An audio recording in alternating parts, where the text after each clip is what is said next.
കേശവൻ ഇതാ എണ്ണീച്ചു. എടാ കേശു, കേശു, എടാ ഇങ്ങോട്ട് എണീറ്റേടാ. ചേട്ടാ ചേട്ടാ എണ്ണീര്. ഇതെന്തിനാ ഉറക്കമായത്? കേശവടാ. ശരി 10 മിനിറ്റ് നടക്കണോ? എണീറ്റളിയാ. കുറച്ച് കഴിയുമ്പോഴേ സൂര്യൻ അസ്തമിക്കും. അപ്പൊ ചന്ദ്രൻ അടിക്കും.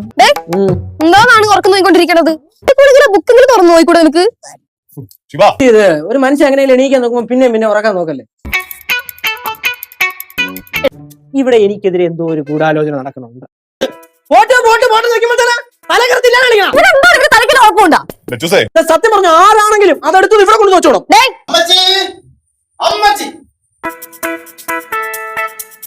ആവശ്യമില്ലാത്ത കുറെ സാധനങ്ങൾ ഉണ്ടായിരുന്നല്ലോ, ഞാൻ വിളിച്ചിട്ട് വന്നതാടാ. കുറച്ച് സാധനങ്ങൾ ഞാൻ പുറശത്ത് കെട്ടി വെച്ചിട്ടുണ്ട്. നല്ല വെയിറ്റാ ഇருக்கு. என்னமா அதுக்குள்ள? തൊട്ട് പോകരുത്. അമ്മച്ചിതേ ഇതിലൊരു മൊബൈല് വേണ്ട.